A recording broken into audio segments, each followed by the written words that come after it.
আসসালামু আলাইকুম, ওয়েলকাম করছি রিয়াসাদ আজিম। ভিন্ন ধর্ম মতাদর্শী যারা শুনছেন সবার প্রতি আন্তরিক কৃতজ্ঞতা। খুব গুরুত্বপূর্ণ একটা বিষয় আলোচনা করতে চাই, এবং সেই আলোচনাটা যদি এভাবে হতো যে আল আরাফা ইসলামী ব্যাংক টি-20 যে টুর্নামেন্টটা চলছে, এনসিএল টি-20 স্পেসিফিক ভাবে যদি বলা হয়, সেখানটায় যদি সাকিব আল হাসান এভেলেবেল থাকতেন। ধরেন সাকিব আল হাসান বাংলাদেশে আছেন, খেলছেন, অন্য সব ক্রিকেটারের মধ্যে প্রিপারেশন নিচ্ছেন, মুশফিকুর রহিম, তামিম ইকবাল খান, নাজমুল হোসেন শান্ত, সবাই তো মোটামুটি বাংলাদেশে যারা এভেলেবেল সবাই খেলছেন। সাকিব আল হাসান কি সেই এনসিএল এ বল করতে পারতেন কিনা? আগামীকালের যে ম্যাচটা, ধরুন সাকিব আল হাসানের দল খুলনার সাথে কারো একটা, সেই ম্যাচে কি আমরা সাকিবকে বল করতে দেখতাম?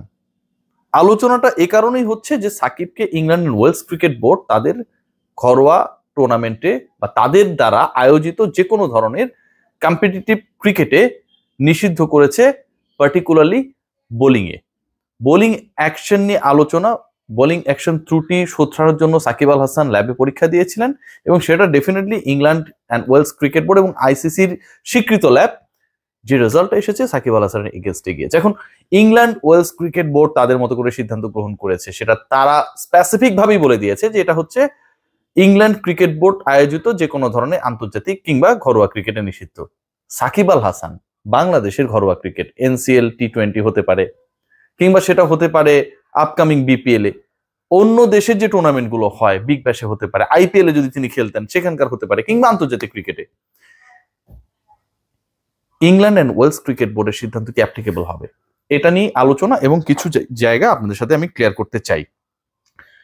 প্রথমত, এনসিএল এ সাকিব আল হাসান যদি খেলতেন, সাকিব আল হাসান বল করতে পারতেন কিনা? উত্তরটা হচ্ছে তিনি পারতেন। আবার উত্তরটা অনেকটা এরকম, এটাও 100% ঠিক যে তিনি বল করতে পারতেন না। কেন আমি এই কথা বলছি, সেই আলোচনায় যাব। তার আগে একটু আপনাদেরকে ক্লিয়ার করি যে আসলে আইসিসি নীতিমালাটা কি। 11.3 যে অনুচ্ছেদটা রয়েছে বোলিং অ্যাকশনের ব্যাপারে, সেখানে বলা হয়েছে একটি জাতীয় ক্রিকেট ফেডারেশন, এই যে বিসিবি, ইসিবি, পিসিবি যেগুলো আছে, যদি একজন বোলারকে তাদের নিজস্ব নীতিমালা অধীনে ঘরোয়া ক্রিকেটে বোলিং এ নিষিদ্ধ করে, সেই নিষেধাজ্ঞা যদি স্বীকৃত পরীক্ষাগার, সেই স্বীকৃত পরীক্ষাগার যেখানটা সাকিব আল হাসান তার অ্যাকশনের পরীক্ষা দিয়েছেন, পরীক্ষাগারে মানসম্পন্ন বিশ্লেষণী বিধি অনুযায়ী করা হয়, তাহলে সেই নিষেধাজ্ঞাকে আইসিসি আমলে নেবে এবং আন্তর্জাতিক ক্রিকেটে সেটাকে অ্যাপ্লাই করবে। তাহলে কি দাঁড়াচ্ছে?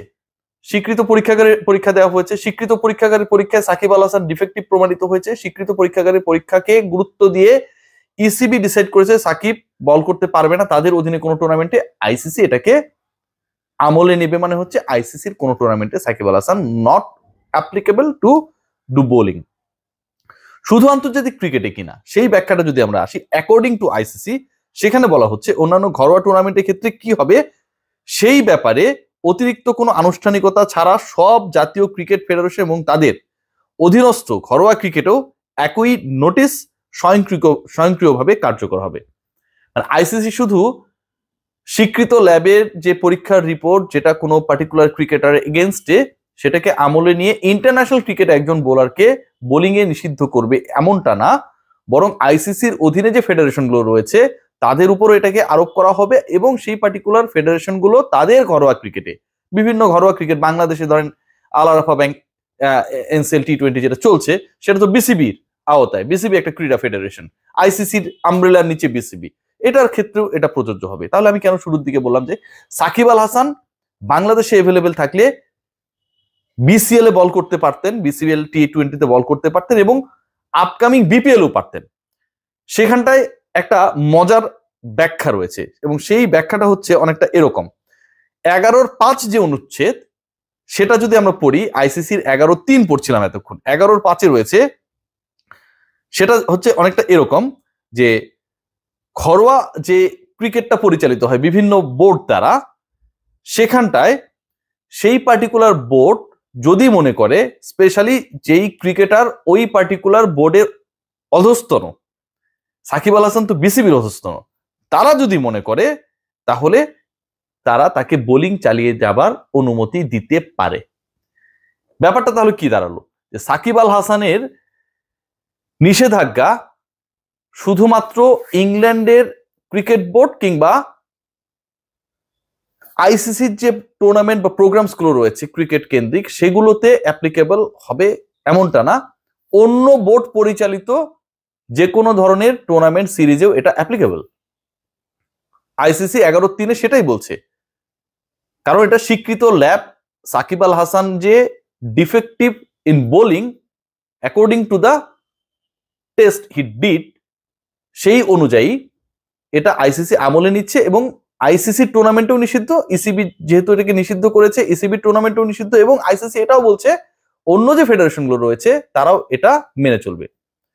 কিন্তু আইসিসির 11-5 এমনটাও বলা আছে, পার্টিকুলার ওই ক্রিকেটার যেই বোর্ডের আওতায় গ্রো করেছে, বা কোনো না কোনো বোর্ড তো আসলে কোনো কোনো ক্রিকেটারের অভিভাবকের দায়িত্বে রয়েছে, তারা যদি ডিসাইড করে তাহলে সেই ক্রিকেটার তার বোলিংটা চালিয়ে যেতে পারবে।